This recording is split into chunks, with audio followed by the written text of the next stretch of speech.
Hello and welcome to LedgerCast. This is a special video edition only. I did a presentation just the other night for the Alabama Blockchain Coalition.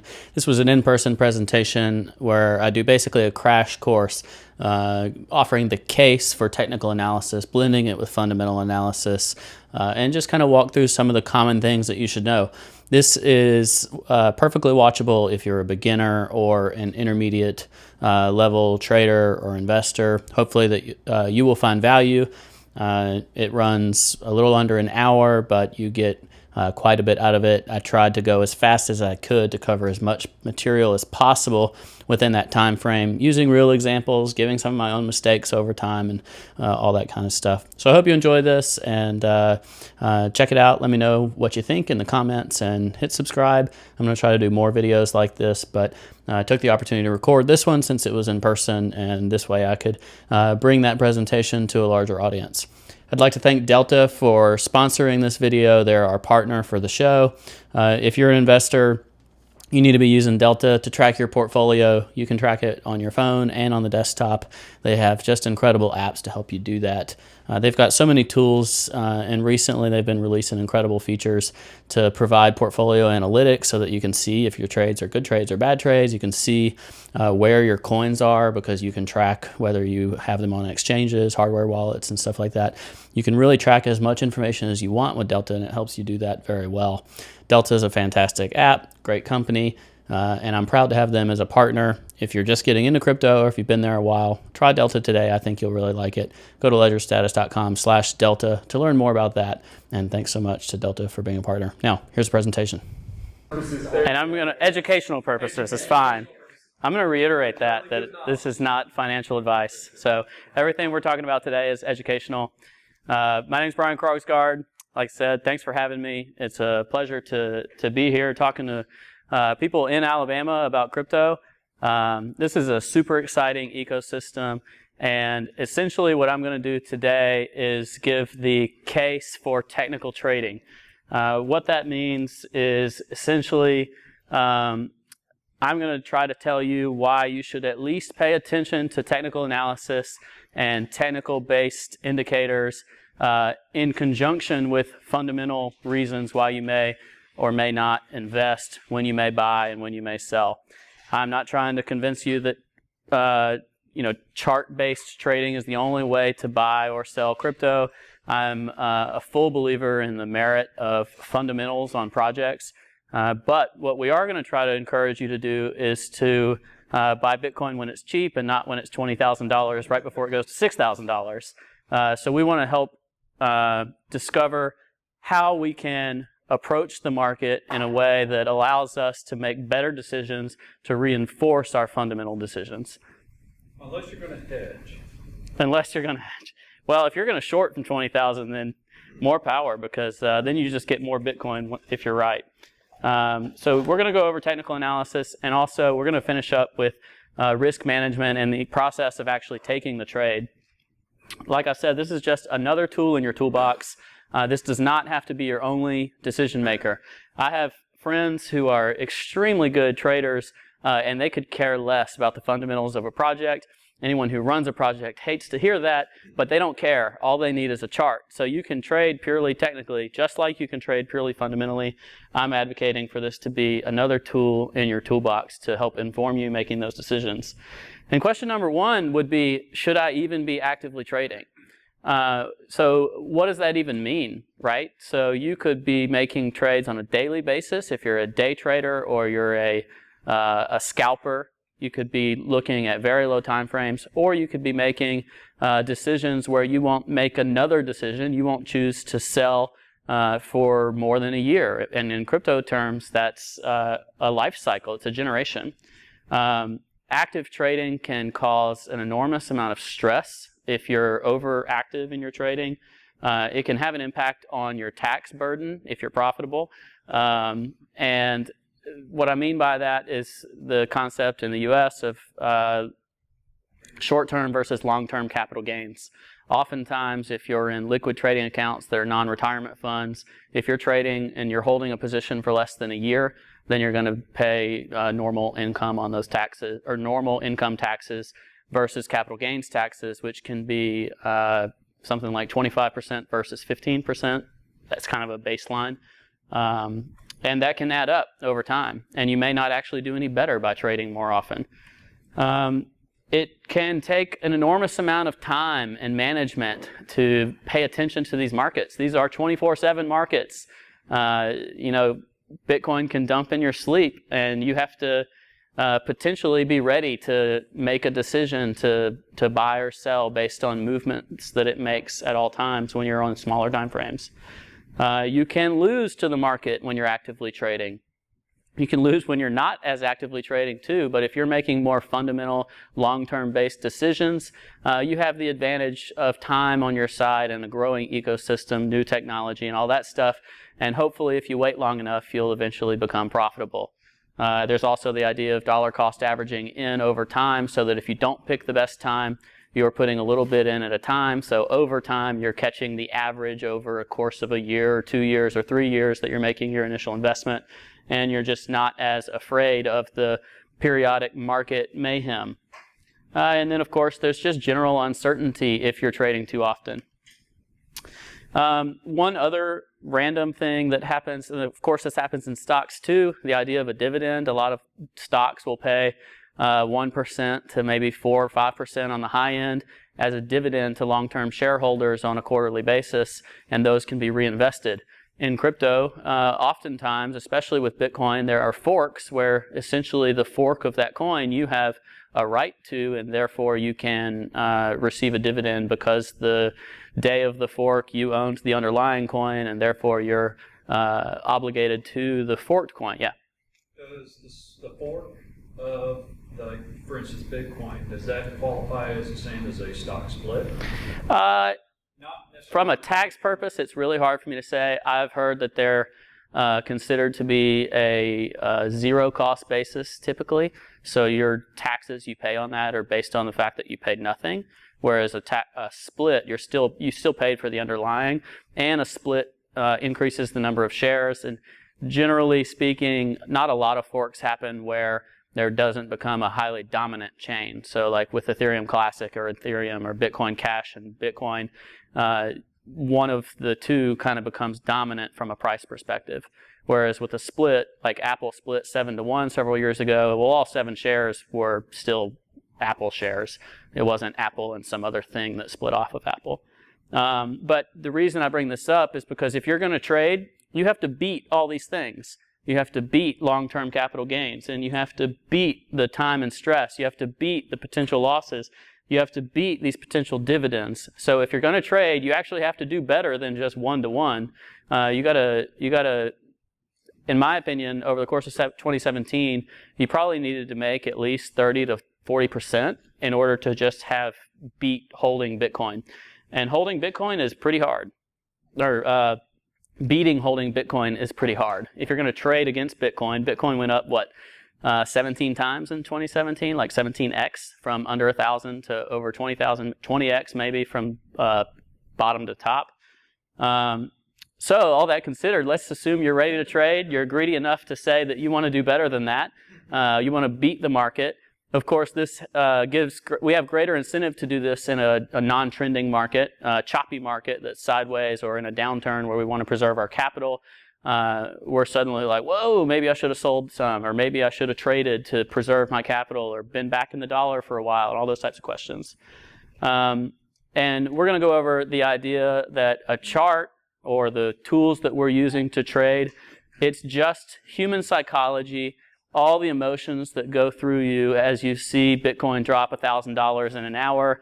It's just that psychology visualized, and it's the same on the upside too. And the visualization that we're going to use is through a candle system. So I just want to start with the basics of candles, but before I go any further, I do want a quick show of hands of who knows the essence of what a chart is, what candles are, and all that kind of stuff. Okay, so pretty much everybody. I'm going to run through this part real quick. Basically, we have candles that represent the chart. The candles are made up of bodies and wicks. The body is the open and close time of that candle time frame, and then the wicks are the highest on the top and the lowest price that the price ever reached in that period. So each candle is actually giving us 4 price points. It's giving us the open, it's giving us the close, it's giving us the bottom, and it's giving us the top in that time frame. So if we're looking at a daily chart, each candle is 1 day, and then those 4 points in time are showing us what happened. We're seeing them colored, and if the close is above the open, then the candle is going to be green, and that means price went up from the close of, or open of the period to the close of the period. And if it's red, then it's going to be bearish, and that means that the price went down because the close is below the open. So that's what bearish candles look like. You can see these in a variety of different ways. They might not just be red and green. You may see hollow candles, something like this, where you're seeing different things, like they may fill in and it may show like gaps in the market. We really don't get gaps in crypto because they're 24/7, 365. But in traditional markets, you know, you put in a market order at night and then it opens up the next day and it's like $3 higher on a stock, and it might fill in these hollow candles and tell you additional information. Every candle is based on a particular time frame, and within each candle, there are more candles from lower time frames. So I like to say that essentially each candle has a whole group of other candles that are telling a story inside of it. So it's kind of like Russian dolls, and you can look at these on so many time frames, from weekly to daily to 6 hour, 4 hour, 1 hour, 30 minute, 5 minute, and yes, even 1 minute candles. These are all time frames that I use when I'm analyzing stuff. You'd go insane if you try to trade based off all of these all the time, but you can keep different things in mind. You can keep the weekly trend in mind while you're trading, say, on a 4 hour or 6 hour time scale, or you can consider the 4 and 6 hour time scale while you're using a 30 minute or a 1 hour candle in order to try to be a little more precise on your entry. The low time frames work pretty much the same as high time frames. You will notice some differences sometimes. One of those may be liquidity. This might have been subtle to have seen the difference, but that was exchange to exchange. Liquidity can be different because every exchange where you could be trading has different volume. So the highest volume exchange in the world is BitMEX for Bitcoin, and BitMEX is highly liquid, meaning those candles are going to be a lot tighter on that 1 minute time frame. And if you go to some decentralized exchange and try to trade Bitcoin there, or just a really small exchange, if you drop $100,000 on the market, because that's what you do, then you may make a big difference on that candle structure. So it'll all kind of even out in the long run, because there are arbitrage bots and all sorts of other things that are kind of try to smooth this out. But depending on liquidity, this gets into a much bigger deal when you're dealing with non-Bitcoin. They can look a lot different. And liquidity describes the degree to which an asset or security can be quickly bought or sold in the market without affecting the asset's price. So can we buy or sell without dumping it like crazy or increasing the price like crazy? Institutional buyers, you know, if Regions Bank went to go buy $10 million worth of Bitcoin, they're probably not going to log on to Coinbase and just market order $10 million worth. They're going to go through an over-the-counter trading desk because they want to be able to buy without affecting the price. The mass of retail and professional traders, we're really the ones that are affecting the day-to-day market changes, aside from some obvious exclusions or people that want to adjust the market. The lower volume, the asset or the exchange, the more obvious these liquidity problems you can see on something like this on a low time frame. It looks like a hot mess. However, even something like this, if you zoom out far enough to something like a weekly chart, I think this might be a weekly Doge chart, even that will even out. However, you can see the lack of liquidity by the enormous expansion and wicks on some of these candles. And that's giving us signals of peak euphoria or peak capitulation, depending on what you're looking at. All of this is telling us a story, and that's what we get out of these candle shapes. There are candle structures, and I can go into a lot of detail, but the key things to know is that every candle can mean something. So I want to use an example here. This is actually a Bitcoin weekly chart. And you can see, can anyone point out when Thanksgiving was off the top of your head? Does anybody know when Thanksgiving was on this chart? The red candle is right around Thanksgiving, but it wasn't really the red candle. That was just the reaction. I think that's 10K right there. And what we did is we busted up through 10K. This is what I call the holiday bull season of 2017. Everybody went home and told their family about Bitcoin and how they've gone and made 5x or whatever on their investments so far this year. And everyone and their grandmother, quite literally, it seemed, went and bought Bitcoin over the next couple of months.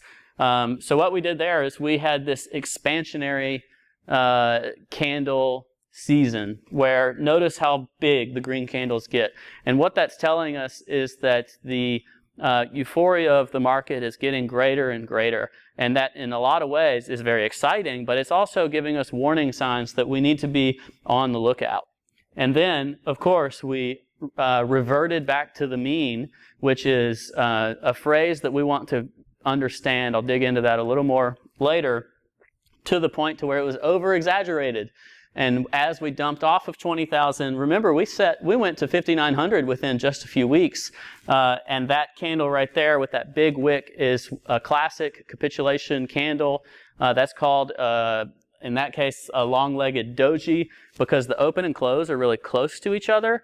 But then there's that long wick, meaning in that time frame, the price really fell down, but it got bought up real quick. So that capitulation means some people gave up.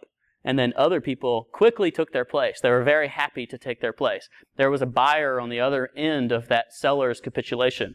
So the person that bought 15 to 20,000, when all of a sudden, within 2 weeks, their investment got cut by 30%, 50%, whatever, and they're like, oh my gosh, I got to get out of this. Someone stepped into the market and decided that they were going to buy that.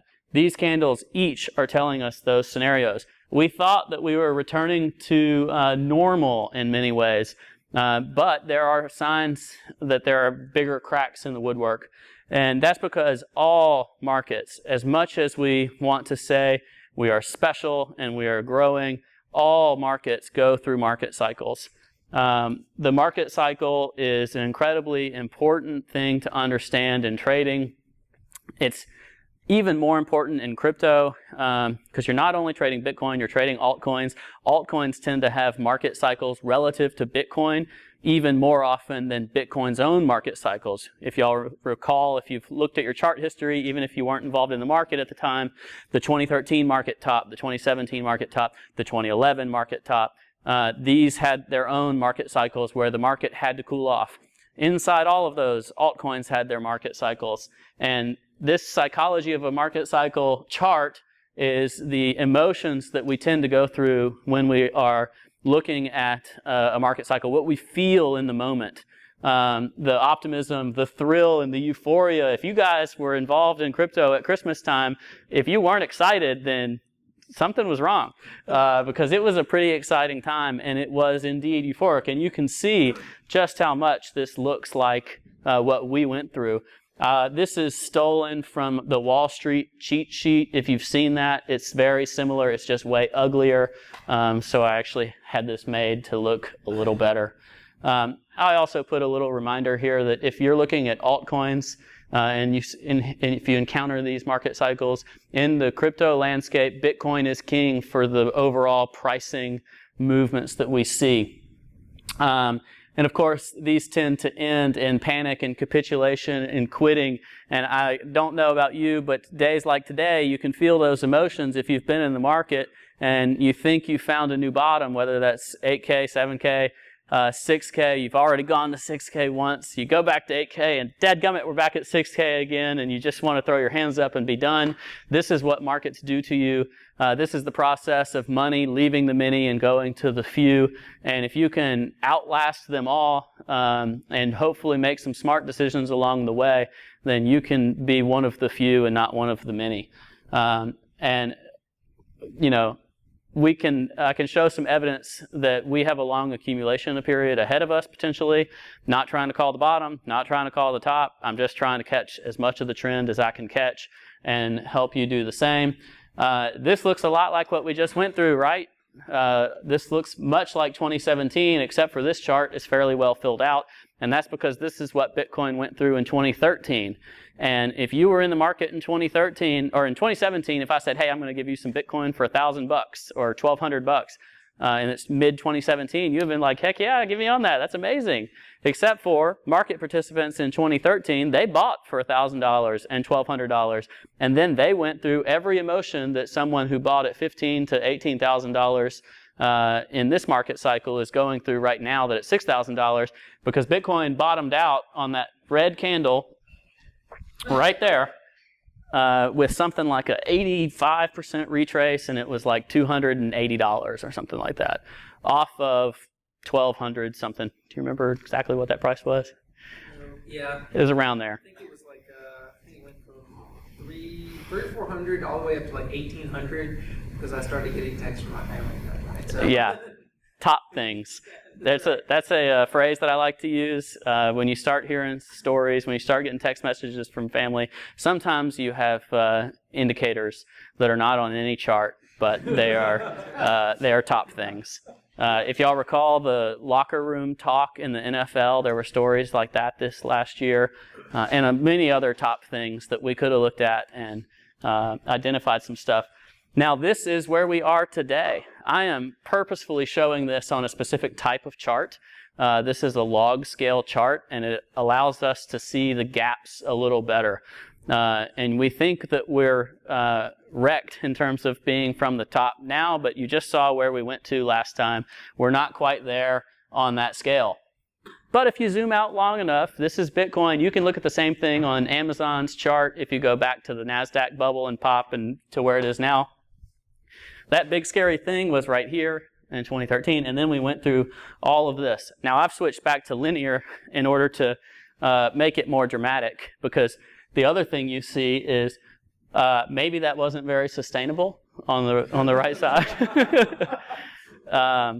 And in fact, it looks totally normal that should break down.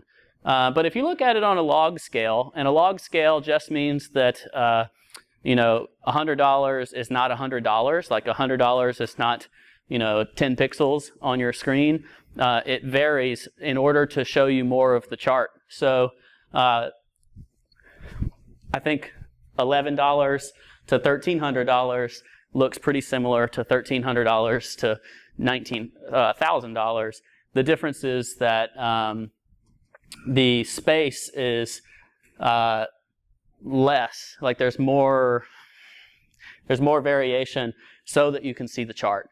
And it's a very common charting technique to use log scale in order to be able to visualize more of the chart. If you go and look at any traditional equities, whether it's the NASDAQ or Netflix, hello, top things, you can see very similar stuff there, and using log is essentially going to allow you to see more of the chart history. And when you look at Bitcoin on a log scale, this looks like just a little minor dip that we're just having to work our way through, and then we continue on to new fun and glory. And everyone and their mother is trying to say, well, what's the bottom? And all we're trying to do is say, well, let's do our best to try to predict what it might be, and if we're not in Bitcoin yet, then try to figure out where is a good time to start averaging in from a fundamental point of view, what makes sense and all that. I have some friends who were in Bitcoin back in 2013, and they were very familiar with what was happening here. And oftentimes in markets, once you breach the prior high, then you have this expansionary period. You have this time of extreme growth and what we call price discovery. The NASDAQ, which I mentioned earlier, it topped in 2001. It did not break the prior high of 2001 until I think late 2016. So just this past year has been that price discovery period for the NASDAQ, and it has been price discovery indeed. It has been quite intense for the NASDAQ. Bitcoin went through this in the spring of 2017. So a lot of what fueled the next bubble, if you will, was the fact that we finally breached the prior high. The euphoria of the previous bubble, we had to go through the drawdown. We had to go through the accumulation period, and there's this box over there where I kind of highlight a very boring time in crypto. This is where a lot of people that were frequent crypto traders. They went and tried to trade Forex and other stuff because they were so bored with crypto, because it was the same price in the morning, in the evening, and whatever else. They just didn't like being in it. Once it breaks up from that, that's really the continuation of a bull market. But the blow off is once you breach the prior level.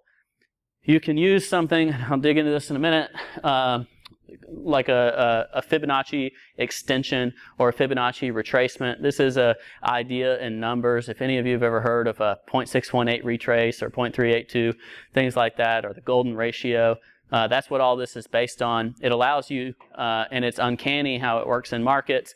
And some of this is just because other people are looking at it, we all therefore make it important. And when you're doing a fib extension of a prior high, in crypto, this really doesn't happen very frequently in traditional markets, but you might say the 4.618 is like the extent of what that may be, the extent of the new break, the new paradigm, the price discovery, because you're not just going to, say, a 1.618, a growth period, a 2.618, 4.618. This is like you hit the lottery, right?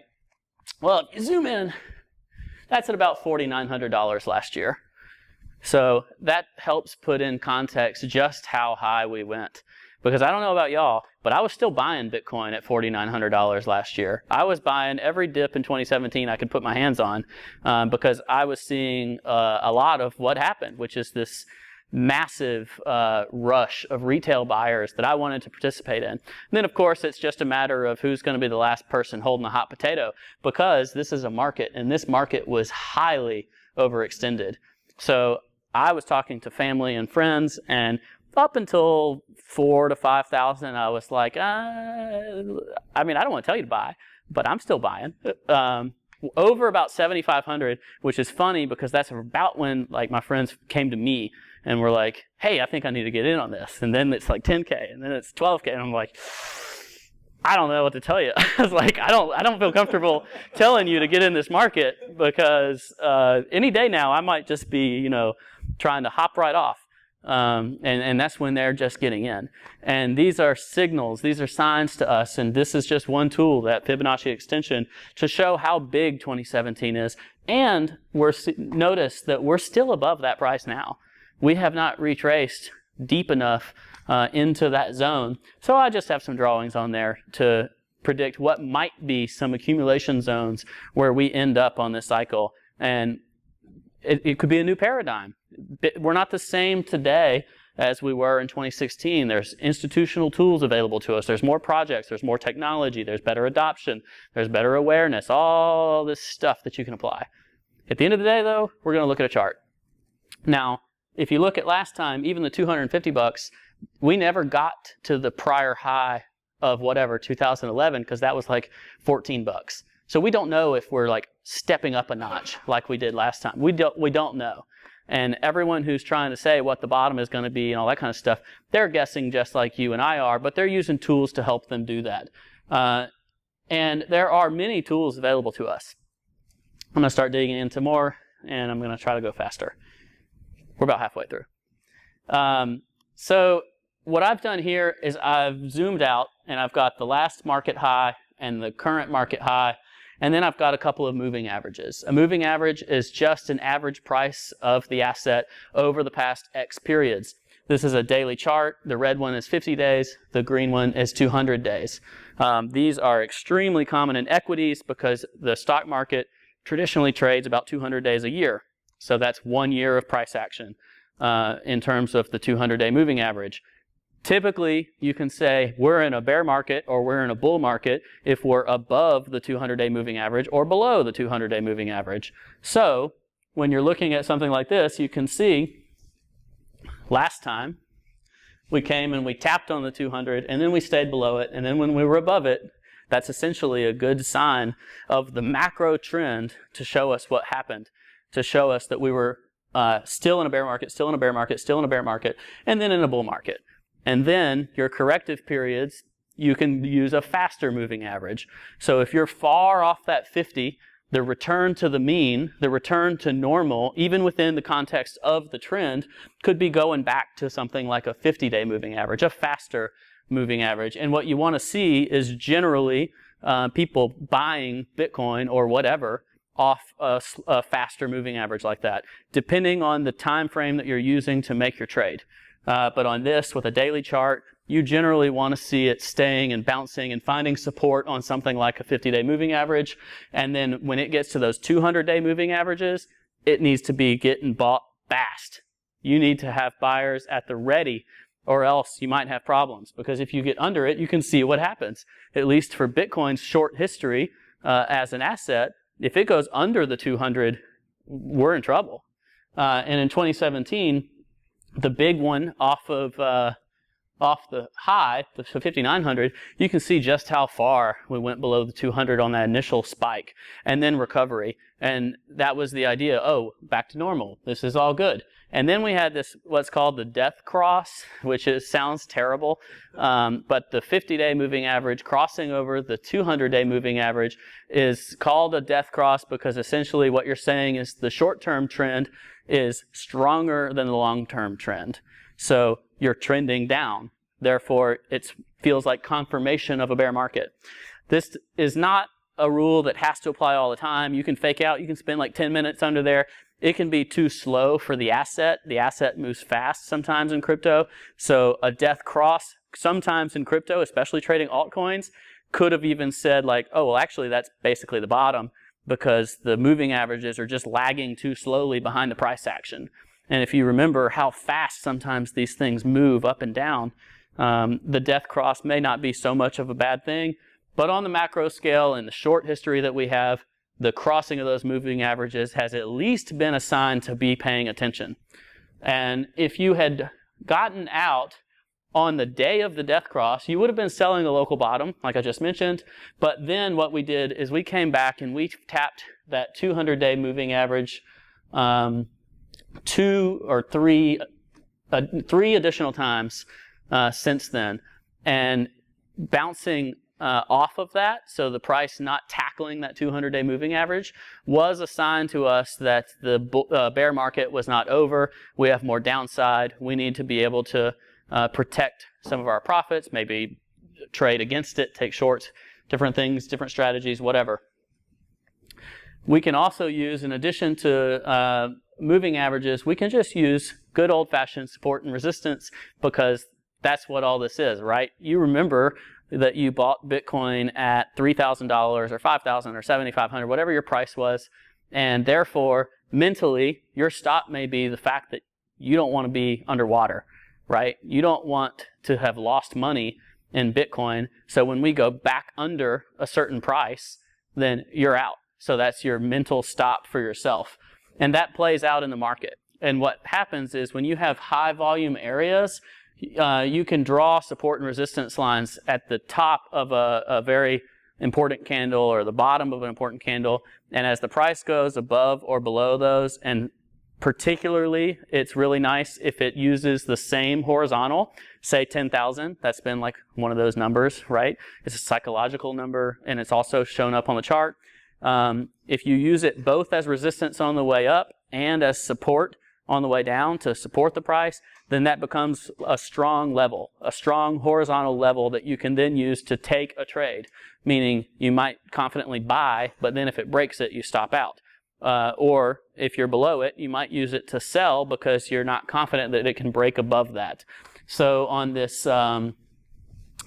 cycle here, that's exactly what happened there, where not only was it the 200-day moving average, but it was also that 10K psychological resistance. I was really wanting to break through that. I have a little zone up there above 11.8 highlighted. That's a zone that I really want to see us get to before we good and truly die, for a variety of reasons. And we didn't get there, and that's because not only were we at that moving average, but also 10K was a really strong resistance. That there were plenty of people willing to sell. And what happens is you hit these liquidity zones, or whatever you want to call them, and if you have plenty of people to sell, then you got plenty of people to sell, and the price goes down. The inventory is too high, no different than supply and demand, and your stock on a store shelf or something. And the reason that I don't want to focus too much on horizontal support and resistance is because it requires you drawing it, and sometimes drawing stuff is just hard, right? Whereas with a moving average, or there's a system that I really personally love called Ichimoku Cloud. My podcast co-host Josh Olszewicz really brought that to crypto in a big way, where it just allows you to follow a trend and see the trend quickly and use that to your advantage. But better than all of that is it's just what it is. Right? You didn't draw lines on the chart to figure that out. It just exists. So let's dig in a little more to Fibonacci stuff, and I want to show where some of these line up. You just saw that that 9.8 level. What's interesting is off that prior 11.8, so this is my fancy zone, you know, the one that I drew, down to 6,300, yeah, around 6,300, 6,400. So the 10K zone then became a 0.618 retrace. So not only did we have that 200-day moving average, this is also a 0.618 retrace to the upside. So a lot of times what we find is these tools, they kind of blend together, they kind of marry each other, and that can end up creating an even stronger point of either support or resistance because you have multiple things that are lining up.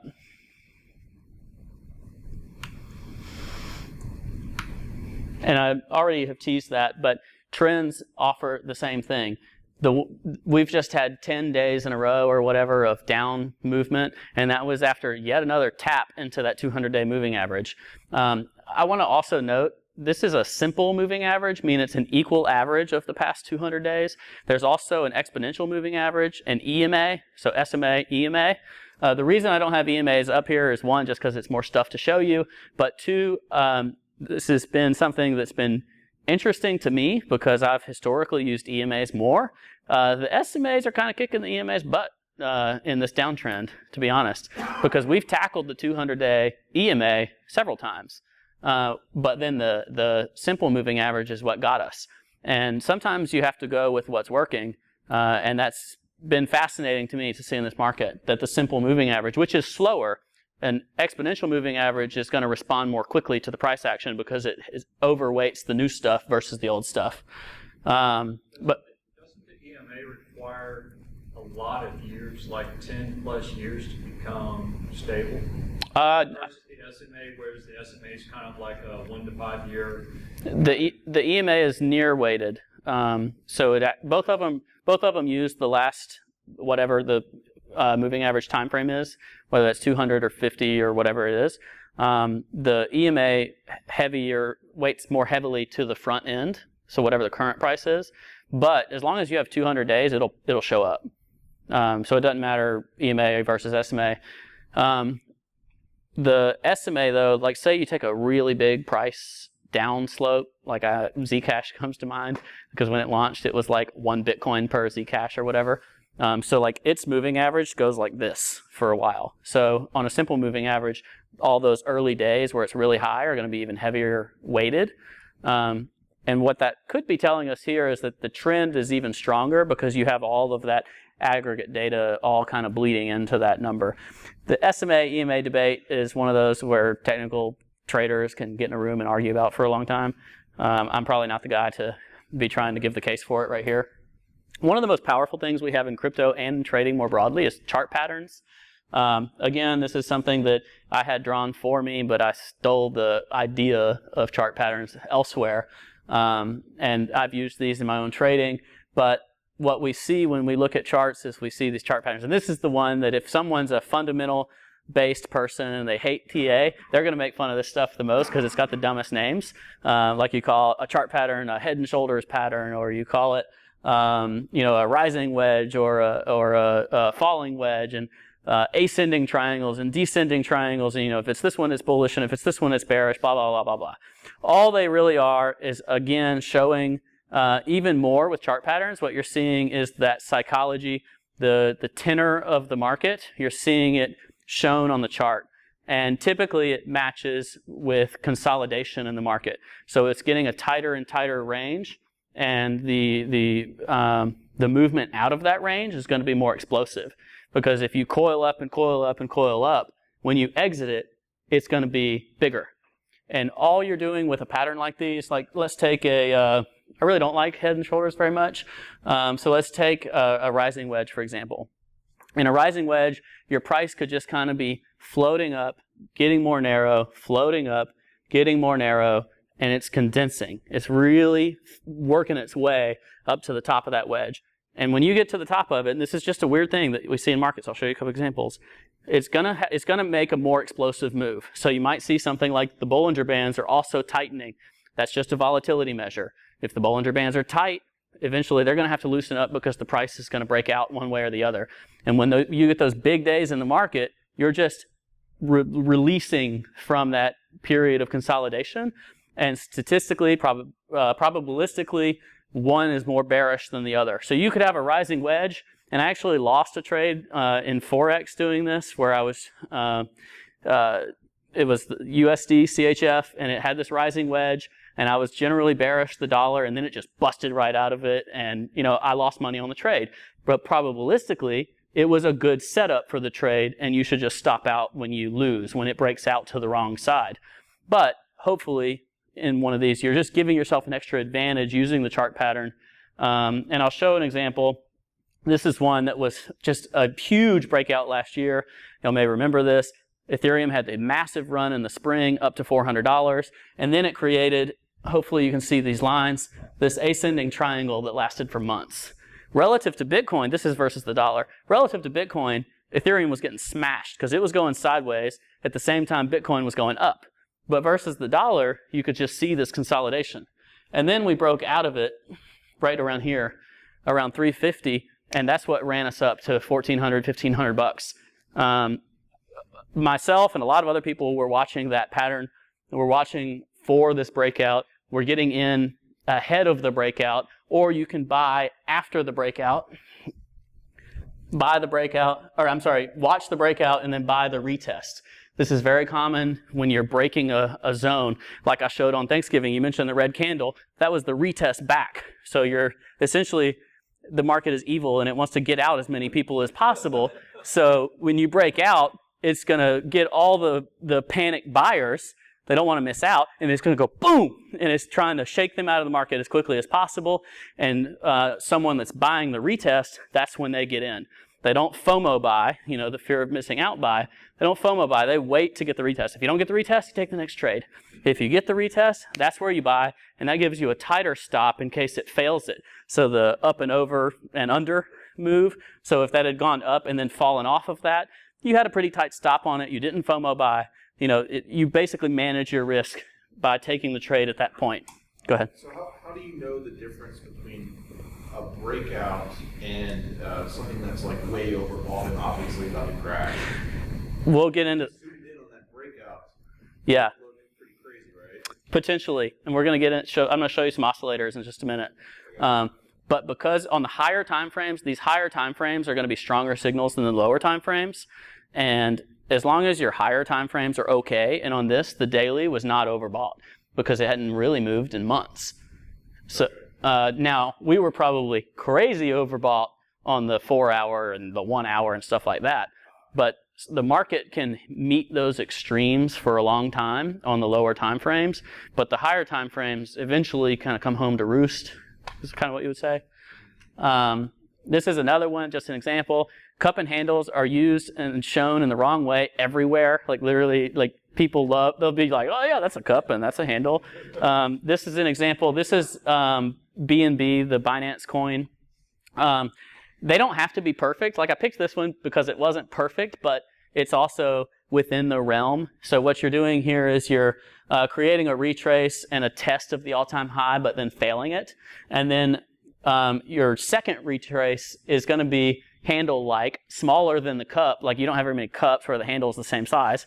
So less than 50% of that of the prior dip.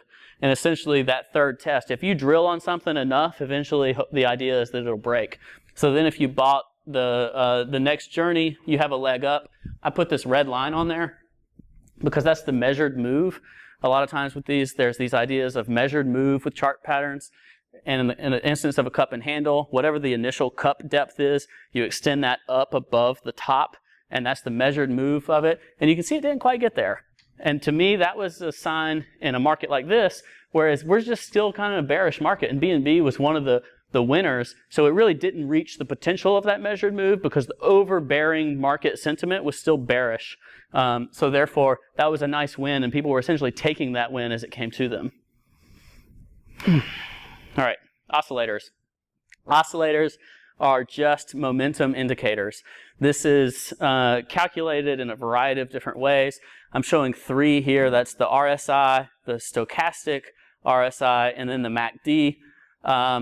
They all have their uses. I'm kind of a RSI guy because whenever you get used to something, then you can use it for a variety of reasons. Generally, these are going to tell you that you're overbought or you're oversold, like John was just asking me about. And if you're on the RSI, for instance, above 70, that means like this thing's pretty hot. So you may not want to like, FOMO in and buy it when it's already really hot, meaning it may be exhausted, right? So like if you have 2 cars in the lot and one of them somebody just drove to California and back and the other one hadn't gone anywhere for a bit, like which one are you going to pick for your long-term car trip? You're probably going to take the one that hadn't just gotten back from a big trip. That was a terrible analogy, but in this example though, you're generally a little safer buying something that's a little cooler. It's not already on this big journey. Now that's the opposite of what you would call like a big momentum trade. So sometimes, like in a momentum breakout, it could be a little hot on some of those time frames, but if you're looking at a more macro thesis, then you may still be willing to go based on this idea of it being a momentum trade. So you want to, get in line with where everybody's going, and then just not be the last guy left. These other tools, the Stoke and the MACD, they're also very good. They just each have their own flavor. The Stoke's a little faster, the MACD's a little slower. But what I like to do is be able to use some of these tools together to try to mix some things to confirm my bias, if you will. So like if I like what I'm looking at anyway, I might see and I might put tools together to say what's the bearish case and what's the bullish case. Because any trade that you make, there's always somebody on the other side that thinks the opposite of you. And one of you is going to win and one of you is going to lose. So you want to be able to put some of these things together to work against you. In the case of the oscillators, one of the things that I like to do is take the price action, the candles, and mix it with the RSI or the momentum. So there's this idea of divergence in oscillators and price. And this is not something that you have to understand. Yeah. Is the MACD and the stochastic RSI, are they essentially moving averages that you can just visualize, or are they totally separate from the 200 EMA? They're not the same as, they're not exactly the same as an EMA, but all of these are taking in prior price data and blending it to what it shows. But like RSI, for example, takes the last 14 periods and it uses that to calculate the RSI. And to be honest, I don't have the formula on the top of my head for what each of these do. You just kind of know that that one tells you these things. Yeah. Okay. One of them takes volume into account. Yes. Versus price. Most people focus on the price, whereas one I can't remember which one of those indicators. Yes. Prefers volume. There are some volume oscillators is what I would use to determine that. And basically that's giving you additional data about momentum and interest in that price level and in that time frame. And you can use a volume oscillator and a price oscillator interchangeably, whichever one you like, whatever you prefer. I just kind of lump oscillators as oscillators, and RSI is like the, baby oscillator. Like everybody looks at RSI, right? Like it's just the standard thing. Someone you can take to the park and get the girls. Sure. But I'm going to use it as my example because what we're seeing here, and I'm using a Netflix chart because I'm all about equities right now, crypto bear market things. So as the price was still going up, the RSI was going down. So what you have there is a divergence of momentum because the price was floating up, is what I like to say. At the same time, the momentum of the asset was going down. Like there wasn't the same interest from the RSI perspective. And when you meet divergence like that, oftentimes you can get some pretty nice price action off of it and then try to predict the down moves. This is a monthly chart, and these are more powerful on the higher time frames, but you also have to have sometimes a really long period of forgiveness because it can like really hurt you first before it makes the move, because the market and its movements can really outlast us oftentimes. But I showed this one because there are several times in Netflix's particular history where these bearish divergences on a monthly chart actually worked quite well. On my TradingView account, I posted several where I just had to get my jollies out about my bearishness in stocks. So I posted bearish divergences for Apple, Netflix, the NASDAQ in general. The NASDAQ is a great example, especially in the prior run, but even now, oftentimes you look at these monthly bearish divergences and it just breaks them, because the momentum of the market is still just outpacing all the bearish stuff you can throw at it. So you just have to, you got to learn sometimes when to go for an idea and when to use something as supporting evidence for another idea. And that brings us to this idea of pulling more stuff together. So this is exaggerated on purpose just because I wanted to show a bunch of crap on the chart. A lot of times, you see some person's chart on Twitter and it's got like 85 indicators and, like everything they can point at it. But what I'm doing here is I'm just giving a trade setup. You can ignore the one on the bottom, but that's another custom oscillator, basically. And what that one was actually telling me that we're just seeing condensing here, right? Like the momentum, the tops are a little lower and the bottoms are a little lower, versus back here when we had a lot of price expansion, there was a lot more volatility. This is Walmart, okay? So this is an equity. And the reason I wanted to show this one was you can see over here, Walmart had a lot of hype back here. That was probably when they acquired some Chinese company or something and they announced it in earnings. And then over here, it was like the opposite. And there's this huge air gap right here, which I find fascinating. In crypto, those just look like elongated candles, but you could picture that as like November, where the price just seemed to magically go from 15,000 to 19,000. And like, we don't know what happened in there. We just talk about those like they're the same now. But what we're combining there is this important horizontal level. Notice it broke out, retested, and then pop.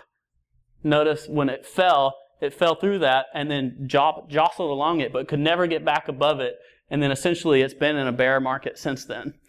And you can verify that by not only under the 200-day average, but it's under the 50-day average that whole time too.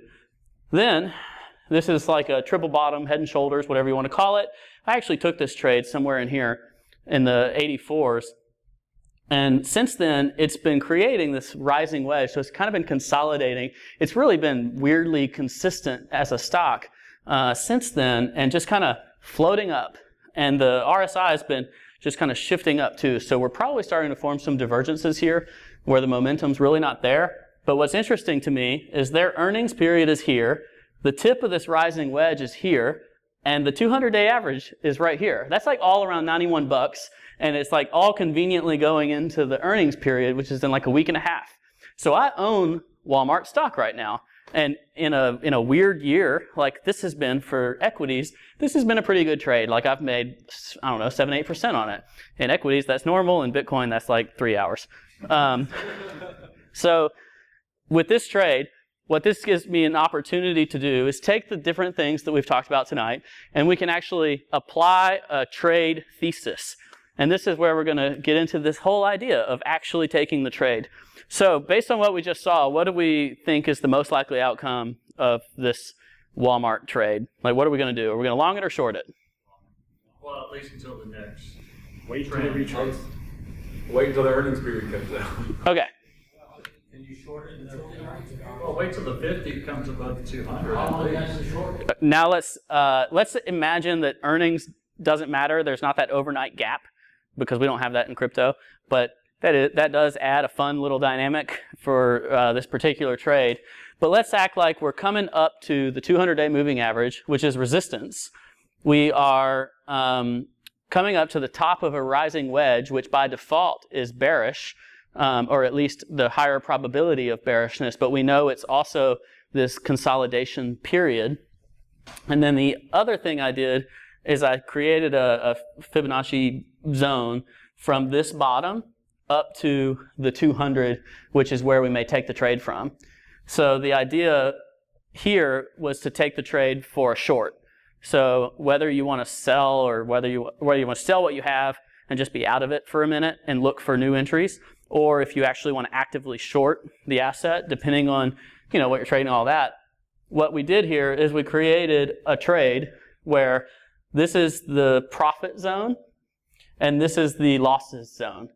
And what you can do is you can use a tool like this to put the short or the long on a chart on TradingView or CoinAgy or whatever you're using. And this creates an R. So your risk versus your reward.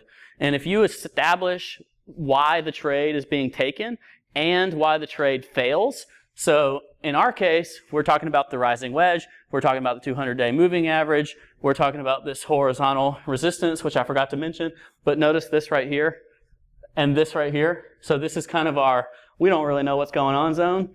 Above that, we're pretty safe to say we've invalidated the 200, we've invalidated the rising wedge, and we've invalidated even our most optimistic horizontal resistance. So we've lost the trade idea.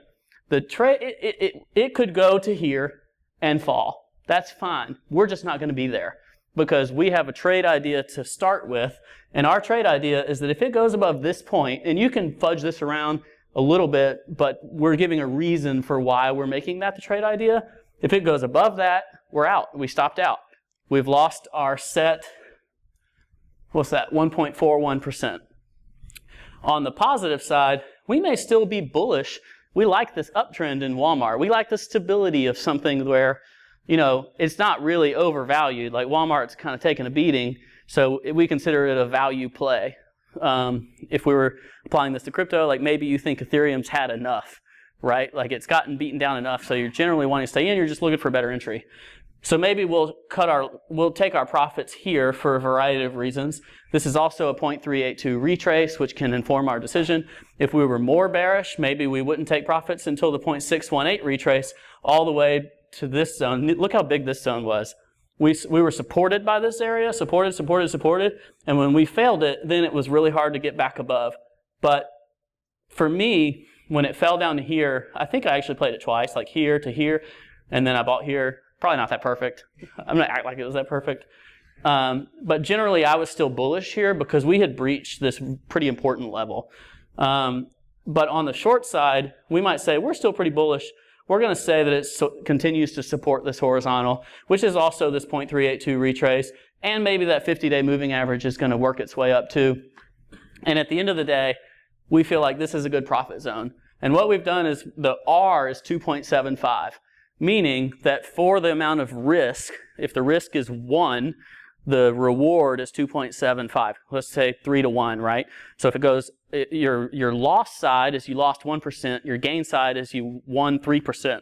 On the whole, if you take this trade 100 times, you're going to do pretty well for yourself. And you've set boundaries. You can do this on a Sunday night, set up your trade idea, set your stop, set your take profit, and then not look at stuff again for another week. And what you've done here is you've established risk management because you have a reasoning, you have justification for your trade idea. You may have plenty of fundamental reasons why you want to also have either the long position or the short position in Walmart, but you've also got a specific trade idea and you're applying your trade idea, you're applying it with risk management, and you're knowing when to get out. Now, if this has earnings, it busts up, and I failed the trade, well, I stop out. Okay, but if I just hold on and I'm short, well, now I can lose it even more if it just keeps working against me. And what happens is my emotions keep telling me like, no, this is right. Walmart is retail and this is the internet, man. Like this is going to go down. And then it just keeps fighting you. It goes and it fills that gap at like 100-something bucks and you lost all your money because you didn't apply risk management. So that gives us the opportunity for that trade. I don't remember why I have 2 slides right there. And what we can do there, if it goes above, is we've recognized trade failure. Now I'm going to fess up, okay? So this is a trade I took. This is an altcoin. Y'all all know altcoins have gotten obliterated, right? Well, this is WanChain. I think WanChain is pretty cool, fundamentally. Like, it's got all this token swapping stuff. Okay, whatever. Well, this had an ICO. The ICO price is like here, right? Like off the chart, way down here. Always something you want to know in crypto. It listed on Binance here. I didn't do the ICO, but I had a friend that did, and he was the one like all telling me about why WanChain was amazing. So it listed, and I was like, I'm going to let it get its jollies out for a little bit and find out where the price should be. So the first trade I took was around here, and I actually caught the breakout, and I made like a 2x on my Bitcoin relative value on WanChain. I was kind of scaling out up there, and then I just didn't fool with it for a while. I was like, okay, it can go do its thing. It's like 20 times the ICO price right now. So I'm not going to play, not going to play, not going to play. Notice these moving averages. The two on these newer assets, when they list on Binance or Bittrex, a lot of times you just don't have a lot of data. Notice this is a 6-hour chart too, so everything is a little less reliable even on these lower time frames. So it's below, it's below, it's below, and it started consolidating right here. So it looks like, hey, maybe we found a floor, and the floor is pretty close to where it listed on Binance. We found some buyers. So I actually took the trade again right here, and I was right for like a day. So like, think it went right there, right there. And I was pretty pleased with myself. Look at me, I took a profitable trade. This is the trade idea.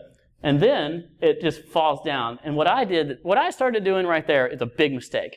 I started justifying why I should stay in this trade, even though there's no justification. Because what did we do?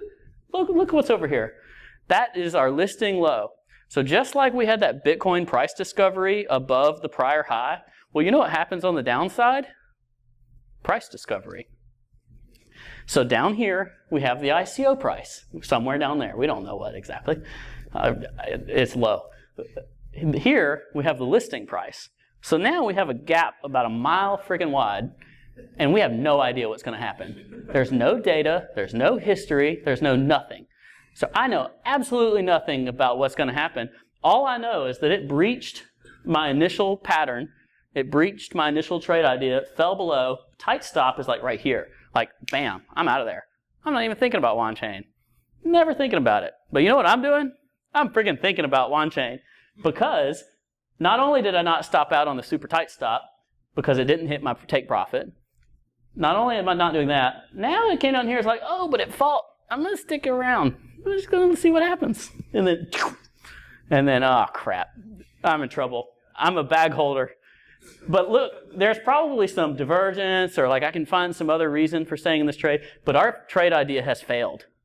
Smart trading, you're not in this trade beyond that trade idea. You're out. There will be another opportunity to make money. There will be another thing that's fundamentally interesting. WanChain is just as fundamentally interesting down here, where I still own it. I am equally fundamentally interested, but I hate it like 7 times more, or from a price perspective. And look, you can draw all this crap all over it. It doesn't matter. It's just getting obliterated. What's the total time scale here? This is a 6-hour chart. So I took this trade in late June. So now it's been almost 2 months of me hating WanChain.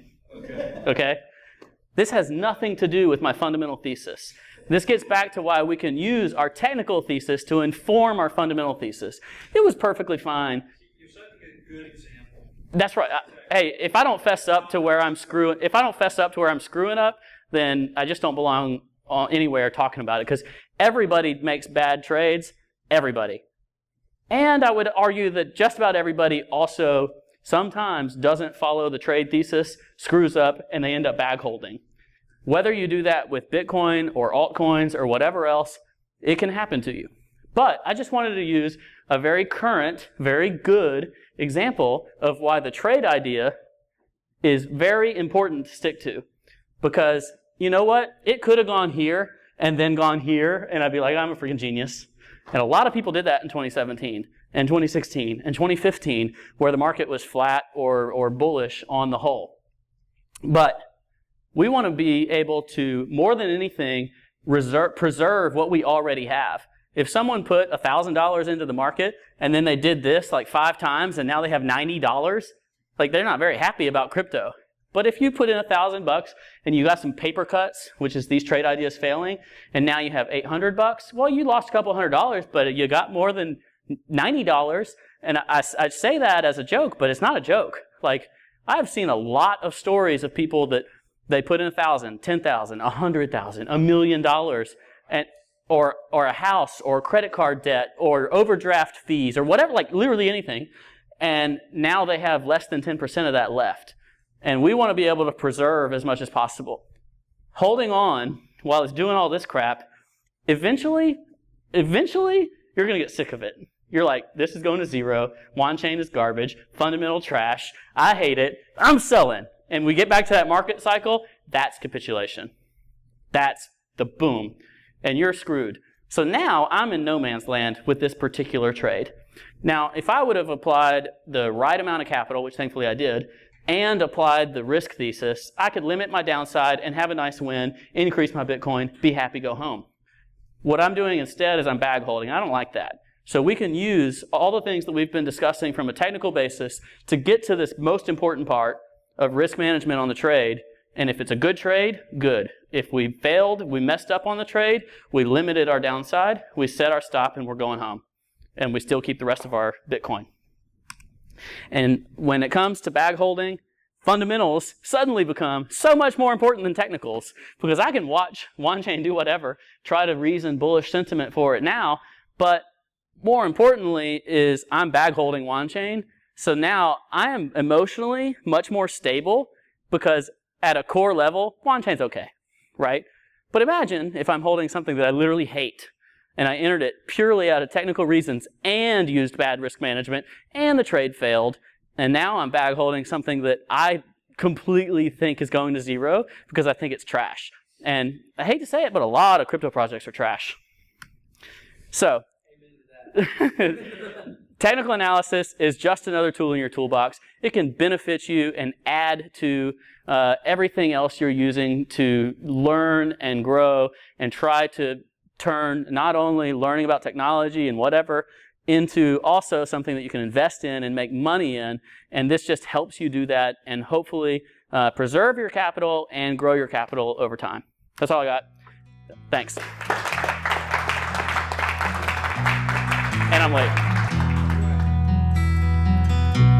Monuments crumble in the blink